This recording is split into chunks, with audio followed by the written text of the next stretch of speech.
तो चलिए इस वीडियो में बात करते हैं फॉर लूप की। इससे पहले हम लोग बात करेंगे थोड़ी सी ब्रेक कीवर्ड की। ब्रेक कीवर्ड का काम क्या होता है? तो ब्रेक कीवर्ड तब हम लोग इस्तेमाल करते हैं जब हम लोग किसी लूप को एक पर्टिकुलर कंडीशन पे समय से पहले ही ब्रेक करना चाहते हैं। जैसे कि एक निश्चित टाइम पर ये आपका वाइल लूप जो है ब्रेक होगा, तो हम चाहते हैं कि इससे पहले ही इसको किसी कंडीशन के आधार पे ब्रेक कर दिया जाए। तो इसके लिए हम लोग इफ़ ब्लॉक का इस्तेमाल करते हैं और उसके अंदर डाल देते हैं ब्रेक कीवर्ड को। जैसे कि इस कंडीशन को मैंने दिया है कि ये कंडीशन जैसे ट्रू हो, सम की वैल्यू 5 से ज़्यादा आ जाए, वैसे ही ये वाला जो वाइल लूप है वो ब्रेक हो जाए। तो इसीलिए इफ़ के ब्लॉक में हम लोग ब्रेक कीवर्ड डाल देते हैं। तो ब्रेक कीवर्ड क्या काम करता है? इस पूरे वाइल लूप को ब्रेक कर देता है, उसके बाद ये वाइल लूप नहीं चलता है। तो अगर आपको अभी दिख रहा होगा, जैसे कि हम लोग अगर इसको रन कराते हैं तो अभी आपको ये 3 बार दिखेगा, ये दिख रहा है, ठीक है। तो लेकिन जैसे ही इफ़ की कंडीशन में हम लोग इफ़ के ब्लॉक में हम लोग ब्रेक कीवर्ड का इस्तेमाल करते हैं तो क्या होता है? पहली बार तो आपको सम की वैल्यू, यहाँ सम की वैल्यू कितनी है? 1 है, 1 लेस देन 10 सही है। उसके बाद आपका ये फॉल्स हो जाता है, ये तो चलता नहीं इफ़ वाला ब्लॉक। फिर ये वाला आपका चलेगा तो आपको ये वाली लाइन दिखाई देगी, सम की वैल्यू सम प्लस 3, यानी कि सम की वैल्यू 1 से 4 हो जाती है। फिर से टेस्ट होता है, कंडीशन ट्रू होती है, और उसके बाद यहाँ पे टेस्ट होती है तो ये फॉल्स होती है, ये तो चलेगा नहीं। फिर से ये वाला आपको यहाँ पे दिखता है, यानी कि ये लाइन दिखती है।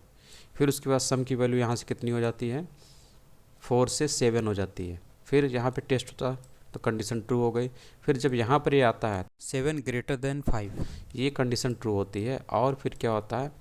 वो क्या काम करता है? पूरे वाइल लूप को ब्रेक कर देता है, और उसके बाद ये वाला कुछ भी नहीं चलता है क्योंकि वाइल लूप ब्रेक हो चुका रहा होता है। इसके बाद हम लोग बात करते हैं फॉर लूप की।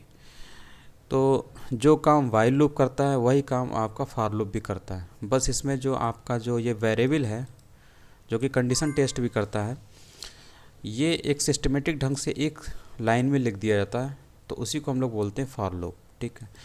तो फॉर लूप भी यही काम करता है, और जैसे वाइल में ब्रेक कीवर्ड काम करता है वैसे ब्रेक कीवर्ड आपके फॉर लूप में भी काम करता है, ठीक। तो अभी अगर हम लोग इस इफ़ वाले ब्लॉक को हटा देते हैं, ब्रेक को हटा देते हैं, तब आपका वाइल लूप से क्या आउटपुट आता है? 3 बार हेलो वर्ल्ड आता है, ठीक है।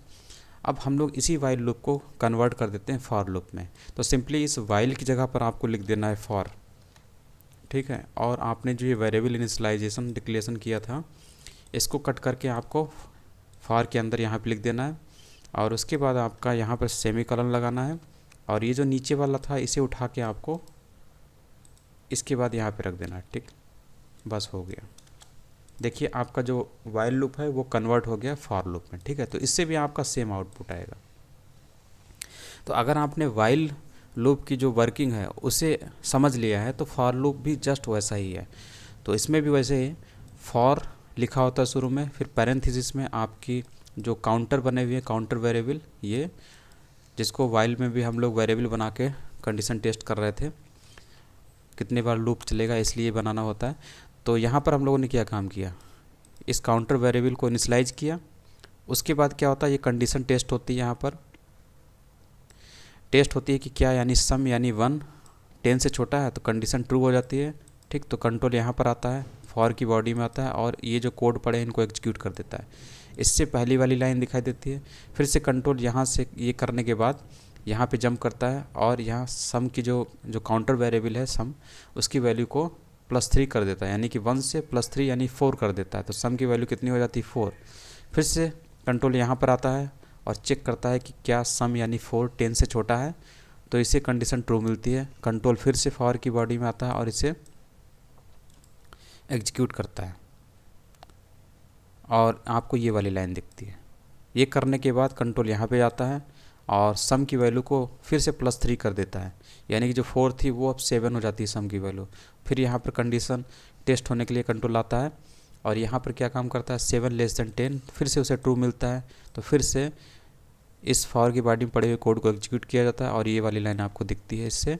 और फिर से यहाँ पर जब कंट्रोल जंप करता है तो सम की वैल्यू 7 से कितनी हो जाती है? 10 हो जाती है।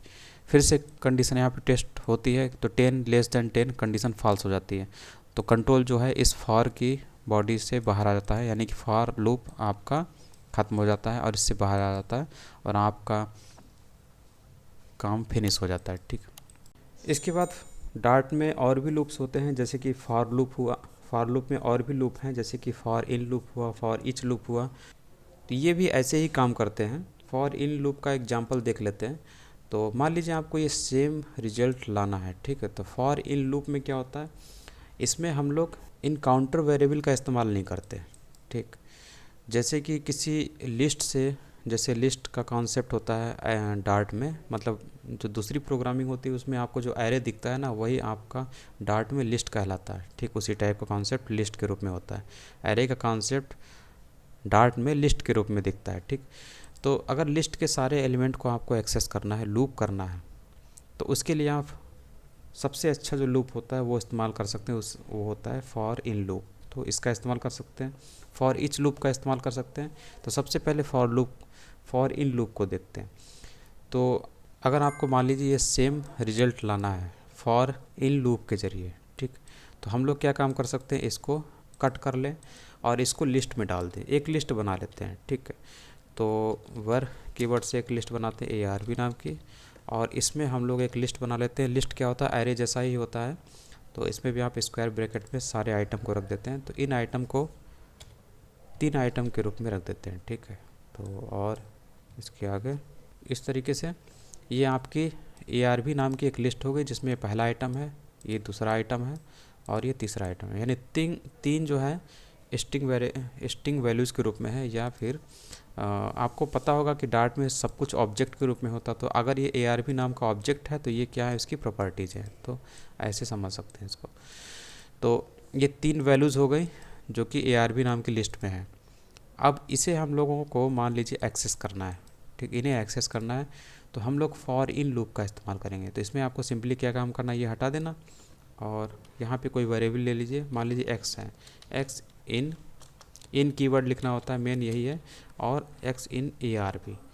तो इस तरीके से ये क्या काम करता है, ये जो ARB नाम की लिस्ट है जो यहाँ पे दी हुई है, इसके सारे आइटम को, यानी कि फर्स्ट सेकेंड थर्ड तीनों आइटम को ये एक्सेस कर लेता है, ठीक है। और इसी को हम लोग यहाँ पे प्रिंट करा सकते हैं। तो अब देखिए एरर भी चली गई। तो ये लिस्ट के सारे आइटम को एक्सेस करने का तरीका क्या है, हम लोग फॉर इन लूप का इस्तेमाल करें। तो यहाँ पर इसका सिंटेक्स ऐसे ही होता है। सबसे पहले आपने var कीवर्ड लिखा, जो कि इसको बताता है कि ये किस टाइप का वेरिएबल है, वर कीवर्ड से बनाया गया वेरिएबल है। और उसके बाद आपको इन कीवर्ड लिखना पड़ता है, यही मेन है। और उसके बाद आपको यहाँ पर लिस्ट का नाम देना होता है, जिसके आइटम को, एलिमेंट को, या जिसके प्रॉपर्टीज़ को एक्सेस किया जाना है। और इसी में सारी वैल्यू आ जाती है एक एक करके। तो यहाँ से आप इसको प्रिंट कराते हैं x की वैल्यू को। तो अब आप देखेंगे आपका आउटपुट जो है वो सेम आएगा। तो इस तरीके से आप इस्तेमाल कर सकते हैं किसी लिस्ट के आइटम को एक्सेस करने के लिए फॉर इन का, ठीक है। तो ऐसे होता है। तो लिस्ट के बारे में आगे हम लोग पढ़ेंगे अभी। तो अभी हम लोगों ने लिस्ट में क्या वैल्यू डाली है, इस टाइप की डाली है। मान लीजिए हम लोग यहाँ पर इंटीजर टाइप की वैल्यू डाल लेते हैं। तो अब क्या होगा, ये इस लिस्ट के, यानी यहाँ जो लिस्ट लिखी होती है, इसके सारे आइटम को एक्सेस कर लेता है। और इसमें एक एक करके सारी वैल्यू आ जाती है। पहली बार क्या आएगा, x में 10 आएगा, फिर 13 आएगा, 15 आएगा, ठीक है। और ये लूप करता जाएगा जब तक कि इसके सारे एलिमेंट एक्सेस ना हो जाए। और यहाँ से हम लोग इसको प्रिंट भी कराते हैं, ठीक है। पहली बार ये जब चलेगा तो ये आएगा, फिर उसके बाद हम लोग यहाँ से इसको प्रिंट करा लेते हैं। फिर इसमें अगली वैल्यू क्या आएगी, 13 आएगी, फिर हम लोग ये प्रिंट करा लेते हैं। ऐसे करके जितने भी एलिमेंट हो गए इस लिस्ट में सारे एक्सेस हो जाते हैं। अब आप इसको रन कराएंगे तो आपको 10, 13 और 15 दिखाई देगा, ये चीज़। तो ये होता है फॉर इन लूप। इसके बाद एक आता है फॉर ईच लूप। तो फॉर ईच लूप जो होता है वो फंक्शन का पार्ट है। तो फंक्शन में हमें वो पढ़ने को मिलेगा, जिसको हम लोग आगे देखेंगे। तो शॉर्ट में अगर देखना है तो इसको भी देख लेते हैं फॉर ईच को। तो कैसे कर सकते हैं, तो यहाँ पर आपका जो दिया हुआ है, यहाँ पे आपको फंक्शन है, तो इसी पे हम लोग लगाते हैं इस ARB नाम के ऑब्जेक्ट पर। तो फॉर ईच देखिए यहाँ पर आपका ऑप्शन भी आ गया, तो ये आ गया। और इसमें आपको जो वेरिएबल होता है, ठीक है, उसको पास करते हैं। और इसमें चूँकि ये फंक्शन है तो आपको एक और पैरेंथेसिस लगाना पड़ेगा, और इसको आप हटा दीजिए, इसका कोई काम नहीं है। बस आपको क्या काम करना, इसको एंड भी करना पड़ेगा, तो आपको यहाँ पे लगाना पड़ेगा, क्योंकि ये पूरा का पूरा स्टेटमेंट और ये जो आपका ये वेरिएबल है इसको आपको फंक्शन के अंदर ही रखना है, फॉर ईच फंक्शन के अंदर। ठीक, तो इसको हम लोग यहाँ पे लिख लेते हैं और इसको ही लगाते हैं, तो ये आपका काम कंप्लीट हो गया। ठीक, तो इस तरीके से ये जो फॉर ईच फंक्शन है इसके अंदर ये पूरा वैल्यू है, ठीक, जिसको पास किया गया है। इसको हम लोग फंक्शन में पढ़ेंगे तो आप देखेंगे इससे भी आपका सेम आउटपुट आता है। ठीक, तो ये थोड़ा सा कॉम्प्लेक्स लग रहा होगा देखने में, लेकिन इसका एक शॉर्ट तरीका होता है। तो अभी से इसका आउटपुट देखते हैं, तो अगर आप यहाँ पे 10 कर देते हैं, 20 कर दीजिए यहाँ पर, तो अब इसको रन कराते तो 20, 13, 15 आपको यहाँ पे आंसर दिखता है। ठीक है, तो ये फॉर ईच लूप था। ठीक है, जिसको हम लोग आगे फंक्शन में देखेंगे। तो शॉर्ट में लिखने का तरीका क्या होता है, हम लोग इसी को शॉर्ट में लिख सकते हैं। इसके लिए आपको क्या काम करना है, सिंपली इसको हटा देना है और इसको भी हटा देना, इसकी कोई ज़रूरत नहीं है। ठीक है, और यहाँ पर आपको ये वाला सिंबल इस्तेमाल करना है, ये, और इसको आप इसके आगे लगा सकते हैं, तो आपका काम हो जाएगा। और यहाँ पर आपको इसको बंद भी करना पड़ेगा, तो इस तरीके से आप कर सकते हैं। ठीक, तो ये आपका काम कंप्लीट हो गया। तो ये शॉर्ट तरीका था उसी फॉर ईच लूप को लिखने का। तो ये एक नोटेशन होता है जो कि आप एक लाइन में जब आप लिखते हैं तो इसका इस्तेमाल करते हैं, जिसको आगे हम लोगों को इस्तेमाल करना है।